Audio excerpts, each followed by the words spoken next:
RFI Convida. Elcio Ramalho.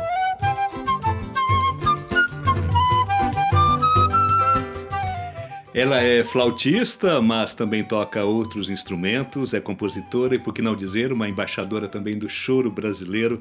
A mineira Raíssa Anastásia é a nossa entrevistada de hoje do RFI Convida. Seja muito bem-vinda à Rádio França Internacional, Raíssa. Muito obrigada pelo convite. Raíssa, você é um dos destaques do Festival de Choro de Paris, que é dirigido pela Maria Inês Guimarães e vai participar então da programação deste evento importante aqui do choro, não só aqui na França, mas também em toda a Europa. Eu gostaria de dizer então que vai ser a sua primeira apresentação aqui na França, né? E o que você trouxe para esse festival, Raíssa?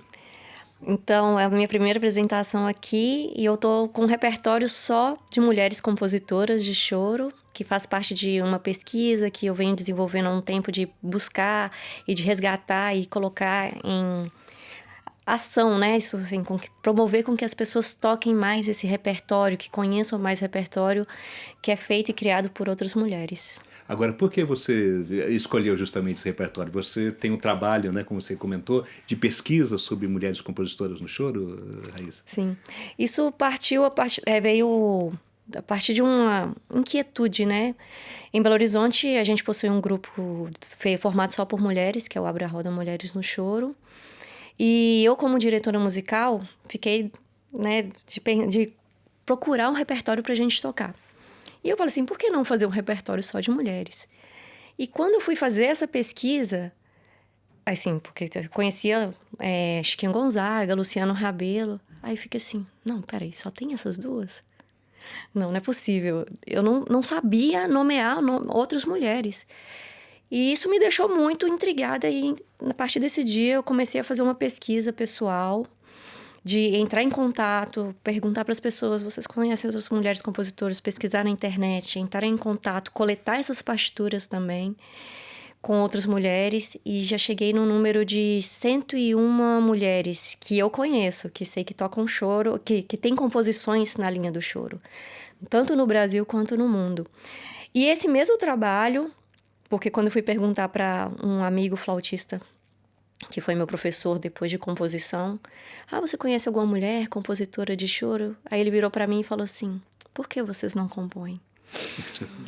E aquilo ali foi um baque, assim, para mim, porque ele tinha razão, né? E aí ele criou um curso voltado só para nós, mulheres, assim, com esse foco de composição. E eu vi que eu tava querendo procrastinar, aquela coisa de não acreditar que é capaz, sabe? E eu falei assim, não, eu vou me forçar a fazer isso aqui. E aí, assim, nasceu meu primeiro choro. E que depois... foi quando?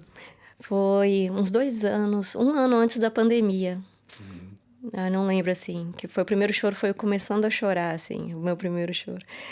E a partir disso, eu compus, acho que eu já devo estar com uns quase 30 choros, assim, e aí comecei a ir para outras linhas de composição. É como se tivesse desbloqueado um processo criativo mesmo. Uhum. Eu compus um outro trabalho que eu tenho, que é na linha da música brasileira, que compõe Ijexá, coisas mais sambadas, etc. E compus até, tipo, uma série de músicas celtas, bem diversificada. Agora, você comentou que descobriu, digamos assim, mais de 100 compositoras do choro. Por que não se conhecia tanto, né, esse trabalho de composição das mulheres no choro? Você acha que foi um trabalho que foi visibilizado, Raíssa? A gente tem uma questão histórica nas artes mesmo, que não é de hoje, assim, de realmente da mulher, né? Ela ter um papel, de ter sido colocada no papel, né? Ter sido colocada num papel de cuidadora, de mãe. Então, tipo assim, a mulher não ia ser musicista, ela ia cuidar dos filhos, né? Então, um instrumento que no século passado, né, era autorizado a mulher aprender era o piano. E é o Chiquinho Gonzaga que foi a grande revolucionária, que, tipo assim, ela saiu desse papel, né? Ela era casada, com um filho, né? Tomaram os filhos dela. E foi, tipo assim, vou viver a minha própria vida, vou viver de música. Foi a primeira que saiu desse lugar mesmo. Então, que é um grande exemplo, assim, para todas nós. Mas, historicamente, a gente vive ainda os reflexos, né? dessa... Não é uma tradição, né? Mas dessa forma de viver que a gente instituiu. E então, essa é uma pergunta que eu faço para todo mundo, assim, quando você pensa numa mulher tocando, quem que você imagina? Quantos nomes você é capaz de falar? Quantas mulheres na música instrumental, que a gente consegue pensar muitas cantoras, né? Mas quantas instrumentistas, quantas compositoras?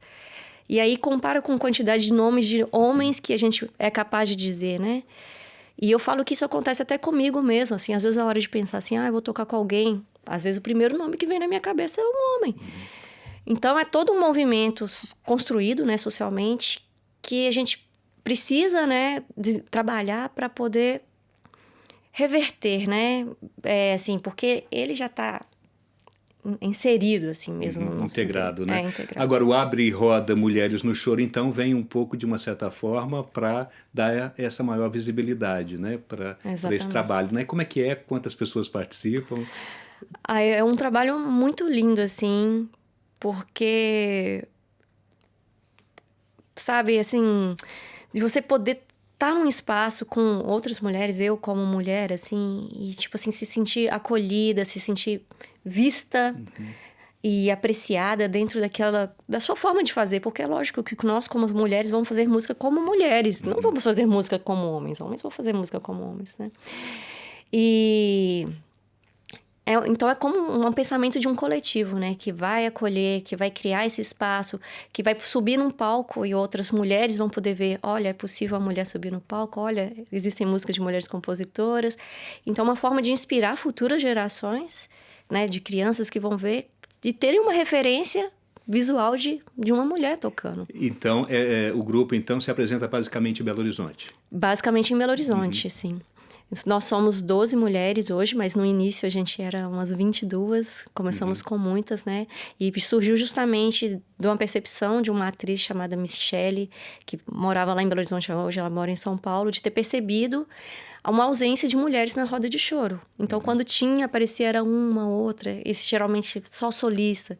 Então, uma ausência de mulheres tocando violão, ausência de mulheres tocando cavaquinho, muitas poucas tocando pandeiro, né? Mas um pouco mais. Mas na tentativa, tipo assim, de unir mesmo essas forças, né, para que a gente pudesse construir um trabalho de fortalecimento mesmo entre nós. Raíssa Anastásia, você também tem 2 projetos, que é o Raíssa Anastásia e Regional, que é focado em composições de choro, né? Mas você também tem um outro, que é o Raíssa Anastásia Quarteto, com uma linguagem mais livre, né? Sim. Quais são as diferenças entre esses trabalhos e a receptividade deles? Então, é porque como eu tenho linhas composicionais diferentes, o que eu resolvi é que eu sempre agi como protagonista, assim, né? Coadjuvante, na verdade, no projeto dos outros. Então, eu era sempre a musicista, flautista de alguém.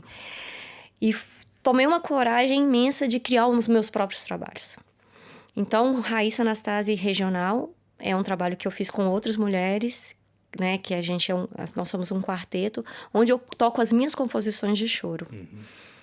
E o Raíssa Anastásia Quarteto, como eu tenho essa outra música, que é uma linha mais livre, assim, de música brasileira, que não vai se encaixar tanto na linha do choro, que seria mais o jazz brasileiro, assim. Então, eu já criei esse outro trabalho para poder tocar essas outras composições. Porque uma coisa que sempre também muito me incomodou é quererem sempre me inserir numa caixinha. E eu quero poder ser livre para poder, tipo, se eu quero tocar hoje forró, eu vou tocar forró. Se eu quero tocar amanhã jazz ou música de meditação, eu quero poder estar livre para transitar, né? E tanto que eu vou lançar esse ano agora e pretendo fazer uma turnê com esse disco na Europa ano que vem. Esse meu primeiro projeto, que é o álbum Nascimento, que já comecei a gravar antes de vir para cá, para a Europa. E com 12 faixas autorais, assim. E para poder mostrar esse papel, né, da mulher instrumentista com música brasileira, e é isso. Okay, bacana, parabéns aí por esses inúmeros projetos que você tem. Raíssa Anastásia, muito obrigado pela sua participação aqui no RFI Convida. Lembrando que você, então, é uma das atrações do Festival de Choro de Paris, que acontece nesse final de semana aqui na capital francesa. Muito obrigado. Eu que agradeço. Sucesso.